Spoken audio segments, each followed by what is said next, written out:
Book of Heaven. Volume 11. 3rd to the 20th of March 1912.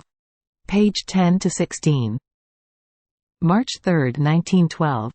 One who lives in the divine will acquires the temperament of Jesus and, with it, all its divine qualities, which will be as many melodies in heaven. These souls are the purpose of all the things that Jesus did. Continuing in my usual state, my adorable Jesus came and told me, "My daughter, the soul who does my will loses her temperament and acquires mine. Just as in my temperament there are many melodies which form the paradise of the blessed, such that music is my sweet temperament, music the goodness, music the sanctity, music the beauty, the power, the wisdom, the immensity, and so on with all the rest of my being. The soul receives within herself all the variety of these melodies, taking part in all the qualities of my temperament. As she goes along doing even the most tiny actions, she makes a melody for me and, as I hear it, I immediately recognize this music as one taken by the soul from my will, my temperament. So I run to listen to it, and I like it so much that I remain recreated and cheered from all the wrongs which other creatures do to me. My daughter, what will happen when these melodies will pass into heaven? I will put the soul in front of me, I will play my music, and she will play her own, we will flash each other lightning. The sound of one will be the echo of the sound of the other, the harmonies will mix together. It will be clearly known to all the blessed that this soul is nothing less than the fruit of my will, the portent of my will, and all heaven will enjoy one more paradise. These are the souls to whom I keep repeating, had I not created heaven, I would create it only for you, because I place in them the heaven of my will, and I make of them the true images of myself. And I go wandering in these heavens, delighting in playing with them. To these heavens I repeat, had I not left myself in the sacrament, for you alone I would have done it, because they are my true hosts. Just as I could not live without a will, in the same way I could not live without these heavens of my will. Rather, they are not only my true hosts, but the purpose of my Calvary and my own life. These heavens of my will are more dear to me and more privileged than the tabernacles and the consecrated hosts themselves, because in the host my sacramental life ends as the species is consumed, while in these heavens of my will the life of my will never ends. They serve as my hosts on earth, and they will be my eternal hosts in heaven. To these heavens of my will I add, had I not incarnated myself in the womb of my mother, for these souls alone I would have incarnated myself, and for these I would have suffered my passion, because I find in them the true fruit of my incarnation and passion. March 8, 1912. How Jesus was a victim during his hidden life. Becoming a victim is equivalent to a second baptism, and with effects superior to those of baptism itself. What eliminates the state of victim? This morning Father G offered himself as a victim to our Lord, and I was praying, offering him, that he would accept him. Then, my always adorable Jesus told me, "My daughter, I accept him wholeheartedly. Tell him that his life will no longer belong to him, but to me, and that I chose him as a victim of my hidden life." My hidden life was victim for the whole interior life of man. So it repaired for the bad thoughts, desires, tendencies and affections. All that the exterior of man does is nothing other than the expression of his interior. If so much evil shows on the outside, what will the interior be like? Therefore, the remaking of the interior of man cost me very much. It is sufficient to say that it took me as long as 30 years. My thought, my heartbeat, breath and desire were always intent on running close to the thought, heartbeat, breath and desire of man, in order to repair for them, satisfy for them and sanctify them. So I choose him as victim for this purpose of my hidden life, and I want all his interior with me, united and offered to me, to satisfy me for the evil interior of other creatures. I choose him for this on purpose, since, being a priest, he knows better than others the interior of the souls, the rottenness and the slime which is in them. From this he can better know how much my state of victim cost me, a state in which I want him to take part, and not only him, but also others whom he will approach. My daughter, tell him of the great grace I give to him by accepting him as a victim, since becoming a victim is equivalent to receiving a second baptism, and with effects even greater than baptism. In fact, it is about rising again in my own life, and, since the victim has to live in me and of me, I need to wash him from every stain, giving him a new baptism and strengthening him in grace, to be able to admit him to live with me. Therefore, from now on I will consider anything he does as mine rather than his own. So, whether he prays, speaks or works, he will say that these are my things. After this, Jesus seemed to be looking around, and I, "What are you looking at, O Jesus? Aren't we alone?" And he said, "No, there are people. I attract them around you to keep them tightly to me." And I, "Do you love them?" And he, "Yes, but I would like them to be more nimble, more trusting, more brave and more intimate with me, with no thought for themselves. They must know that victims are no longer the owners of themselves, otherwise they would cancel the state of victim." Then, having to cough a little, I said, "Jesus, make me die of consumption. Hurry, hurry, let me come. Take me with you. And Jesus, don't make me see you feel discontent, otherwise I suffer. Yes, you will die of consumption.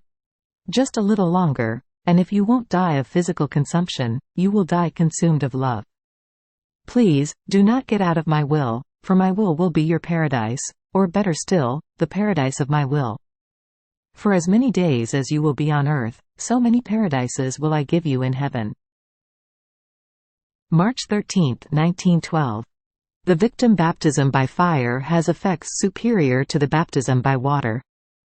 Jesus continues to speak about the state of victim, telling me, "My daughter, the baptism at birth is by water. It has the virtue to purify, but not to take away tendencies and passions. On the other hand, the baptism of victim is baptism by fire, therefore it has not only the virtue to purify, but also to consume any passion and evil tendencies. I myself baptize the soul, bit by bit. My thought baptizes the thought of the victim soul. My heartbeat baptizes her heartbeat, my desire her desire, and so on. This baptism is done between myself and the soul, according to whether she gives herself to me without ever taking back what she gave me. This is why, my daughter, you don't feel evil tendencies and such. It comes from your state of victim, and I tell you this for your consolation. So, tell Father G to be well attentive, for this is the mission of missions, the apostolate of apostolates. I want him always with me, and all intent within me." March 15, 1912. The divine will is the sanctity of sanctities, and the soul who does it on earth as in heaven is a queen soul, who gives life to all the good done on earth and in heaven. These souls are the true consecrated hosts of the divine will. Continuing in my usual state, I felt a great desire to do the most holy will of blessed Jesus, and he came and told me, "My daughter, my will is the sanctity of sanctities. The soul who does my will according to the perfection that I am teaching you, that is, on earth as it is in heaven, however small, ignorant and ignored, leaves even other saints behind in spite of their prodigies, the most clamorous conversions and the miracles. Really, in comparison, the souls who do my will in the way it is in my third, fiat, are queens, and it is as if all the others were at their service. It seems that the souls who live in my will do nothing, while they actually do everything, because being in my will these souls act divinely, in a hidden and surprising way. They are light which illuminates, wind which purifies, fire which burns, miracles which cause miracles. Those who do miracles are channels, but in these souls resides the power. Therefore, they are the foot of the missionary, the tongue of the preachers, the strength of the weak, the patience of the sick, the regime of the superiors. The obedience of the subjects, the tolerance of the slandered, the firmness in the dangers, the heroism in the heroes, the courage in the martyrs, the sanctity in the saints, and so on with all the rest. Being in my will, they concur with all the good that can be both in heaven and on earth. This is why I can surely say that they are my true hosts, but living hosts, not dead ones.